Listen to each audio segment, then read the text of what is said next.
પહેલા વાત કરીએ, આવતીકાલથી ઠંડીમાં આંશિક રાહત મળી શકે છે। ઠંડી અંગે હવામાન વિભાગની આગાહી કરવામાં આવી છે। દક્ષિણ પૂર્વથી પૂર્વના પવન ફૂંકાયા છે। આગામી 5 દિવસ તાપમાન યથાવત રહેશે તો નલિયાનું લઘુત્તમ તાપમાન 8.6 ડિગ્રી નોંધાયું છે તો અમદાવાદનું લઘુત્તમ તાપમાન 16 ડિગ્રી નોંધાયું છે। આ તરફ ગાંધીનગરનું લઘુત્તમ તાપમાન 15.5 ડિગ્રી નોંધાયું છે અને 5 દિવસ હજુ પણ તાપમાન યથાવત રહેશે અને આવતીકાલથી ઠંડીમાં રાહત મળી શકે છે।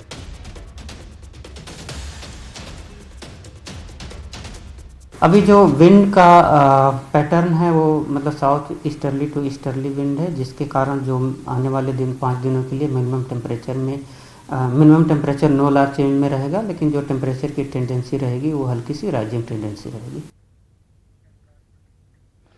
જાન્યુઆરીના અંતમાં માવઠાની આગાહી કરવામાં આવી છે। 3 આગાહીકારોની માવઠા અંગે આગાહી કરવામાં આવી છે તો જાન્યુઆરીના અંતમાં વરસાદી માહોલ જોવા મળી શકે છે। ત્યારે આગાહીકારો દ્વારા શું કહેવામાં આવ્યું છે તે સાંભળીએ। ખેડૂત ભાઈઓએ લગભગ જીરા જેવા પાકોમાં પાક સુરક્ષાના પગલાં લેવા યોગ્ય રહેશે।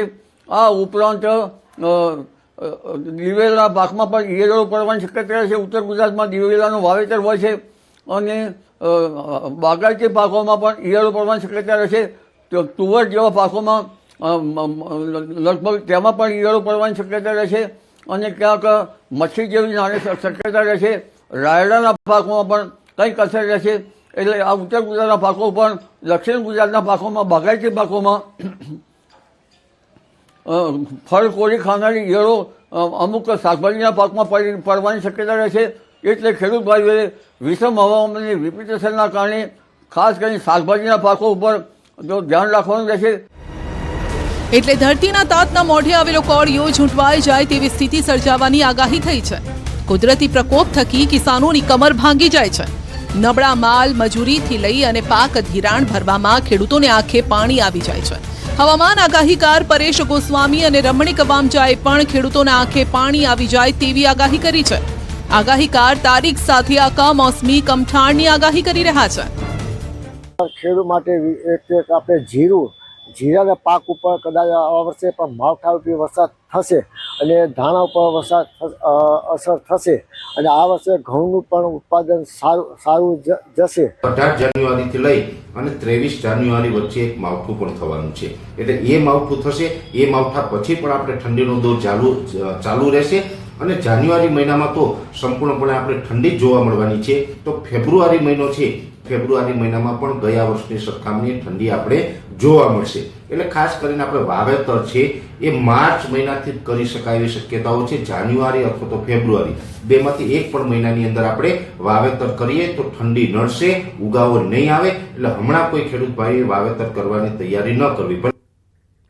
દ્વારકાના બેટ દ્વારકામાં 8મા દિવસે પણ મેગા ડિમોલેશનની કામગીરી યથાવત રાખવામાં આવી છે। અત્યાર સુધીના 7 દિવસમાં 398 દબાણો દૂર કરવામાં આવ્યા છે, જેમાં 384 રહેણાંક મકાનો, અન્ય 13 કોમર્શિયલ 9 બાંધકામો પર ફરી વળ્યું છે બુલડોઝર, જેમાં કુલ 1,21,746 ચોરસ મીટર ક્ષેત્રફળ જમીન પરનું દબાણ દૂર કરવામાં આવ્યું છે, જેની કિંમત 62.72 કરોડ થાય છે। 7 દિવસના મેગા ડિમોલેશનમાં ધાર્મિક દબાણો પણ દૂર કરવામાં આવ્યા છે। આ કાર્યવાહીમાં 1000 પોલીસ જવાનો અને એસઆરપી સાથે ડ્રોનની મદદથી બાજ નજર રાખવામાં આવી રહી છે।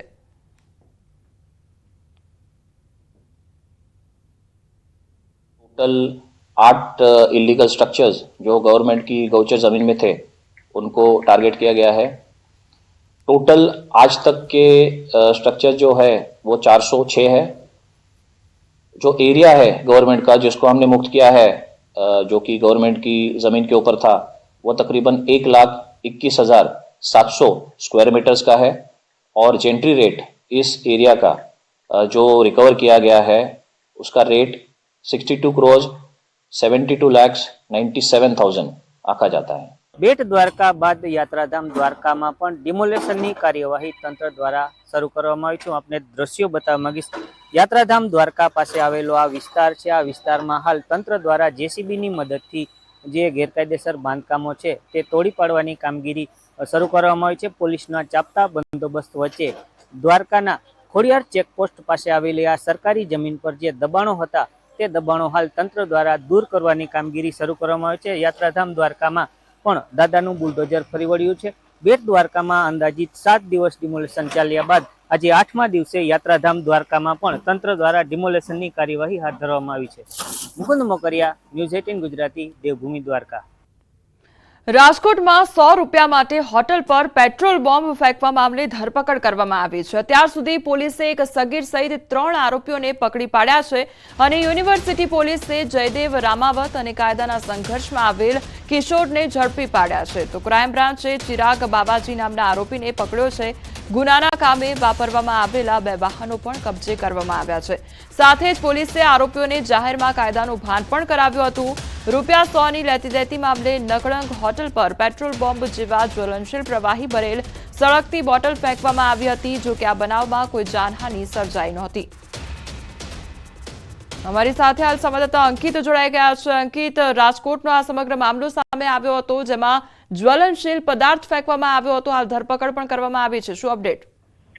ચોક્કસ ખાસ કરીને વાત કરવામાં તો રાજકોટ શહેરના યુનિવર્સિટી પોલીસ સ્ટેશન વિસ્તારમાં જે ભગવતસિંહજી ગાર્ડન આવેલું છે, ભગવતસિંહજી ગાર્ડન પાસે જે નકળંગ ટી સ્ટોલ આવેલી છે ત્યાં 100 રૂપિયાની લેતી દેતી મામલે ઉગ્ર બોલાચાલી થઈ હતી ને ત્યારબાદ જે જયદેવ રામાવત છે તેના દ્વારા મારપીટ પણ છે તે કરવામાં આવી હતી ને ત્યારબાદ પોતાના 3 જેટલા અન્ય મિત્રો સાથે મળીને તેના દ્વારા પેટ્રોલ બોમ્બ જેવા જ્વલનશીલ પ્રવાહી ભરેલા સળગતી બોટલ છે તે ફેંકવામાં આવી હતી અને તેના જ કારણે એક ડરનો માહોલ છે તે ઊભો કરવામાં આવ્યો હતો ને સમગ્ર મામલે ટી સ્ટોલના સંચાલક દ્વારા યુનિવર્સિટી પોલીસ સ્ટેશન ખાતે ગુનો છે તે દાખલ કરવામાં આવ્યો હતો ને સમગ્ર મામલે ગઈકાલે યુનિવર્સિટી પોલીસ દ્વારા 2 આરોપીઓને ઝડપી પાડવામાં આવ્યા છે, જ્યારે કે રાજકોટ ક્રાઇમ બ્રાન્ચ દ્વારા ચિરાગ બાવાજી નામના વ્યક્તિની ધરપકડ કરી લેવામાં આવી છે ને ત્યારબાદ આજરોજ જે બંને મુખ્ય આરોપીઓ છે જયદેવ રામાવત અને ચિરાગ બાવાજી આ બંનેને રિકન્સ્ટ્રક્શન માટે ઘટના સ્થળે લઈ જવામાં આવ્યા હતા ને ત્યારબાદ પોલીસ દ્વારા જરૂરી પૂછપરછ છે તે પણ કરવામાં આવી હતી।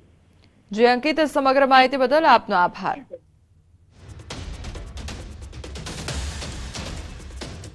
આ તરફ નવસારીના બિલીમોરામાં બુલેટ ગેંગનો આતંક સામે આવ્યો છે અને બુલેટ રાજા નબીરાઓએ આતંક મચાવ્યો છે તે અંગેનો વિડીયો પણ વાયરલ થયો છે। ગોહરબાગ વિસ્તારમાં નબીરાઓ ઘોઘાટિયા સાયલેન્સર લગાવી સ્કૂલ અને કોલેજ પાસે અવાજનું પ્રદૂષણ ફેલાવી રહ્યા છે।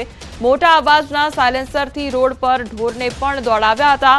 સાથે શહેરની કોલેજ પાસે પણ નબીરાઓએ નફ્ફટ બની ઘોંઘાટ ફેલાવ્યો છે।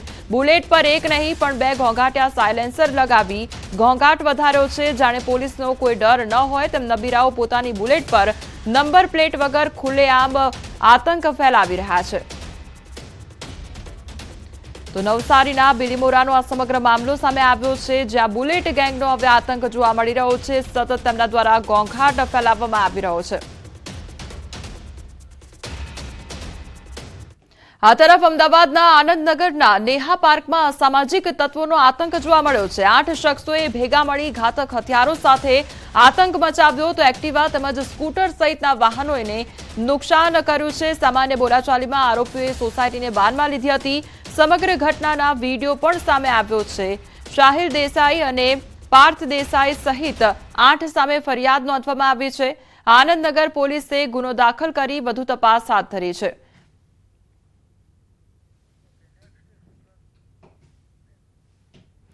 સુરતમાં પણ અસામાજિક તત્વો બેફામ બન્યા હોય તે પ્રકારની પરિસ્થિતિ જોવા મળી છે। પાંડેસરા વિસ્તારમાં 2 જૂથ વચ્ચે બબાલ થઈ। કૃષ્ણાનગરમાં બબાલ થતા દુકાનમાં તોડફોડ કરવામાં આવી। હાથમાં લાકડી અને ફટકા લઈ યુવકો સાથે મહિલાઓએ પણ ધમાલ મચાવી તો બબાલનો વિડીયો વાયરલ થયો છે। પોલીસે વાયરલ વિડીયોના આધારે વધુ તપાસ હાથ ધરી છે। તો સુરત શહેરમાં અસામાજિક તત્વોનો આતંક જોવા મળી રહ્યો છે। બીજી તરફ પાંડેસરા વિસ્તારમાં 2 જૂથ વચ્ચે આ બબાલ સર્જાઈ હતી અને તેમાં અસામાજિક તત્વોનો આતંક જોવા મળી રહ્યો છે। તો અસામાજિક તત્વો હવે બેફામ બન્યા હોય તે પ્રકારની પરિસ્થિતિ જોવા મળી રહી છે। આ તમામ 4 શહેરોના દ્રશ્યો કે જ્યાં અસામાજિક તત્વોએ આતંક મચાવ્યો છે। અમદાવાદ, સુરત, રાજકોટ તેમજ નવસારીની ઘટના કે જ્યાં અસામાજિક તત્વો બેફામ બન્યા હોય અને કોઈપણ પ્રકારનો પોલીસનો ડર ન હોય તે પ્રકારની પરિસ્થિતિ જોવા મળી રહી છે।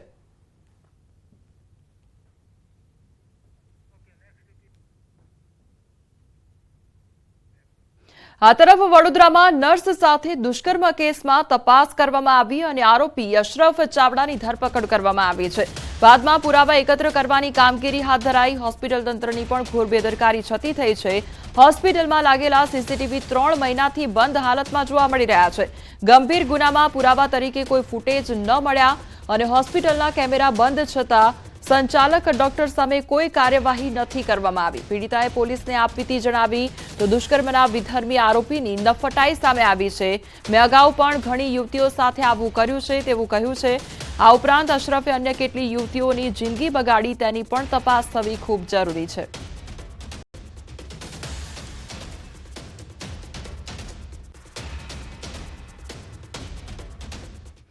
Indian scout and guide fellow તથા ગુજરાત માનવ અધિકાર પંચ દ્વારા રાષ્ટ્રીય યુવા દિવસની ઉજવણી કરવામાં આવી. કાર્યક્રમમાં ગૃહ રાજ્યમંત્રી હર્ષ સંઘવી તેમજ એક્ટર મુકેશ ખન્ના ઉપસ્થિત રહ્યા. દેશના અલગ અલગ રાજ્યોમાંથી સ્કાઉટ દ્વારા કરેલા સન્માનનીય કામગીરીને બિરદાવવામાં આવી. દેશના 18 રાજ્યોમાંથી લોક ઉપયોગી થયેલા સ્કાઉટને સન્માનિત કરવામાં આવ્યા. શ્રીલંકાથી 2 અને મલેશિયાથી સ્કાઉટને સન્માનિત કરવામાં આવ્યા. સુરતની વિવિધ શાળાના 7000 વિદ્યાર્થીઓ કાર્યક્રમમાં ઉપસ્થિત રહ્યા. ગૃહ રાજ્યમંત્રી હર્ષ સંઘવીએ તમામ બાળકોને લોક ઉપયોગી થવાની સલાહ આપી. રોડ સેફટીના સહભાગી થવા માટે તમામ બાળકોને અનુરોધ કર્યો.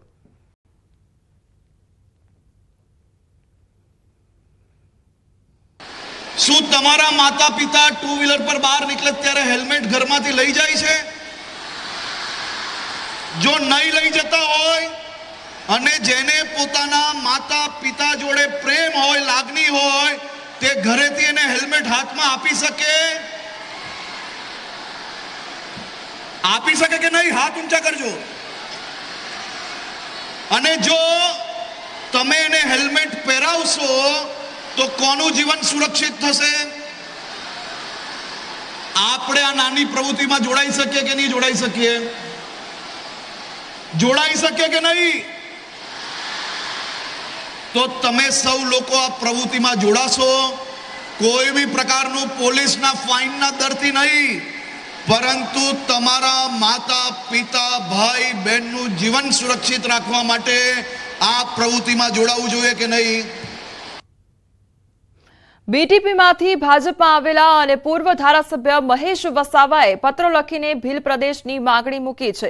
વિવિધ પાર્ટીઓના નેતાઓ દ્વારા અલગ અલગ ભીલિસ્તાનની માગણીઓ કરવામાં આવતી હોય છે, પરંતુ હાલ ભાજપના નેતાએ જ અલગ ભીલ પ્રદેશની માગણી કરતા રાજકીય મામલો ગરમાયો છે. ત્યારે આ અંગે ભરૂચના સાંસદ અને ભાજપ નેતા મનસુખ વસાવાએ પ્રતિક્રિયા આપી છે અને અગાઉ પણ ઘણા નેતાઓએ અલગ પ્રદેશની માગણી કરી હતી. તેઓ ખોટી શક્તિ વેડફી રહ્યા છે. પ્રદેશનો કોઈ એજન્ડા નક્કી નથી. આદિવાસી સમાજના વિકાસ માટે અલગ પ્રદેશ નહીં, પરંતુ શિક્ષણ અને વિકાસ કાર્યો પર ભાર મૂકવો જરૂરી છે. હાલ ભાજપ પાર્ટી વિકાસના કામો જ કરી રહી છે તેવું કહેવામાં આવ્યું છે.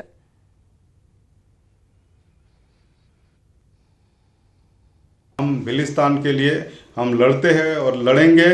आने वाले समय के अंदर जो भी आंदोलन करना पड़े वो आंदोलन करेंगे. हम चारों राज्य के लोग मिलके जो भी आज लड़ रहे हैं, अगर लड़ने वाले हैं, हम साथ मिलजुल के कहाँ राजधानी बनाना है, क्या करना है, वो हम बैठ के सोचेंगे. लेकिन हमारा भिलिस्तान लेके हम रहेंगे, ये हमारा आज प्रतिज्ञा है. મહેશભાઈ હું જાણી લઈશ કે મહેશભાઈની માંગણી તદ્દન ખોટી હશે. હું મહેશભાઈના પત્ર સાથે કે એમની જે માંગણી સાથે હું સહમત નથી. જે શક્ય જ વાત નથી. તમે અમને ચોક્કસ અમને મુદ્દા બતાવો કે કઈ રીતના તમે ભીલિસ્તાન બનાવવાના છે. અને પહેલા તો ભેગા તો થાવ. તમે એકલી જેને જેમ ફાવે તેમ પત્રો લખી દે, સ્ટેટમેન્ટ આપી દે, અલગ અલગ ભીલ પ્રદેશ, કોઈ માનગઢને રાજધાની બતાવી દે, કોઈ કેવડિયાને રાજધાની બતાવી દે. એ એક પોતાના લોકોને ગેરમાર્ગે દોરનારા આ બધા એમના વિચારો છે. જે બાળકોને આપણે આવનારું ભવિષ્ય કહીએ છીએ તે જ બાળકોને અભ્યાસ કરવા માટે યોગ્ય જગ્યા નથી મળી રહી. ગોધરાના વાંસિયા ગામમાં આવેલી સરકારી પ્રાથમિક શાળામાં ધોરણ 1 થી 8 માં અભ્યાસ કરતા 200 ઉપરાંત વિદ્યાર્થીઓ છેલ્લા 8 વર્ષથી ગ્રામ પંચાયતના રાજીવ ગાંધી ભવન અને પતરાવાળા જર્જરિત ઓરડામાં બેસી અભ્યાસ કરવા માટે મજબૂર બન્યા છે. સ્થાનિકોના જણાવ્યા અનુસાર નવીન ઓરડા બનાવવા માટે શાળા કક્ષાએથી શિક્ષણ વિભાગમાં જૂના ઓરડા ડિસમેન્ટલ કરી નવા ઓરડા બનાવવા વારંવાર રજૂઆત કરવામાં આવી છે, પરંતુ સ્થિતિ ઠેરની ઠેર જોવા મળી રહી છે. ચોમાસામાં જર્જરિત પતરાવાળા ઓરડામાંથી પાણી ટપકતા શિક્ષણ કાર્યને અસર પહોંચે છે, ત્યારે વહેલી તકે જર્જરિત ઓરડા ડિસમેન્ટલ કરી તમામ ઓરડા નવીન બનાવવા માટે વાલીઓ દ્વારા માંગ કરવામાં આવી છે.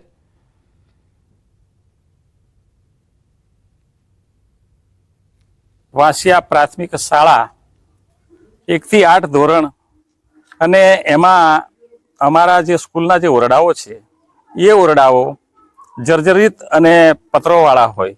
અમે ઘણા સમયથી રજૂઆતો કરી અને ફાઇલો જાય છે તાલુકા જિલ્લામાં અને પછી ડિસમેન્ટલના ઓર્ડરો નથી મળતા અને આજ સુધી કંઈ પણ કામગીરી થયેલ નથી. હું ભણ્યો છું, મારા બાળકો ભણ્યા છે, સરકારને રજૂઆત કરી છે, છતાં પણ હજુ સુધી અહીંયા કોઈ પણ સ્થળ ઉપર રજૂ થયું નથી.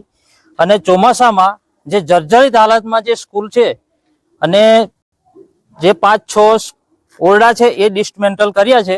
ઓરડા ઓછા છે અને પતરા કાણા છે, એની રીતે દફતર પડી જાય છે, ચોમાસામાં પુસ્તકો પડી જાય છે ને ભણવામાં બી તકલીફ થાય છે. ઉનાળામાં બી તડકો લાગે એવું ગભરામણ જેવું થાય ને ઓરડા બી ઓછા છે. ગ્રામ્ય વિસ્તારના બાળકોનું ભવિષ્ય ઉજળું બનાવવા માટે કરોડો રૂપિયા ખર્ચી મફત શિક્ષણ આપી રહી છે, પરંતુ મફત શિક્ષણની સાથે જ જે પાયાની જરૂરિયાત કહી શકાય એ પ્રકારે જે ઓરડાની વ્યવસ્થા છે તેની કંઈક વિપરીત પરિસ્થિતિ જોવા મળે છે. હું આપને સીધા દ્રશ્યો બતાવીશ. હાલ આપણે ગોધરા તાલુકાના વાસિયા પ્રાથમિક શાળામાં જે વાસિયા પ્રાથમિક શાળાના વિદ્યાર્થીઓના અભ્યાસની આપ સ્થિતિ જોઈ શકો છો. આ ધોરણ 3 અને 4માં અભ્યાસ કરતા જે વિદ્યાર્થીઓ છે એ ગ્રામ પંચાયતનું રાજીવ ગાંધી જે ભવન છે તેમાં બેસીને અભ્યાસ કરવા માટે મજબૂર બન્યા છે. અહીંયા વર્ષો અગાઉ જે ઓરડા બનાવવામાં આવ્યા હતા તે હાલ જર્જરિત થઈ ગયા છે, જે પૈકીના 2 ઓરડા ડિસમેન્ટલ કરવામાં આવ્યા છે, જ્યારે અન્ય ઓરડા છે તે પણ હાલ જર્જરિત હાલતમાં છે, જેમાં વિદ્યાર્થીઓ હાલ અભ્યાસ કરવા માટે મજબૂર બન્યા છે. વહેલી તકે અહીં નવી ઓરડા બનાવવામાં આવે અહીંના સ્થાનિકો માગણી કરી રહ્યા છે. રાજેશ જોશી, ન્યૂઝ 18 ગુજરાતી, વાંસિયા, ગોધરા, પંચમહાલ.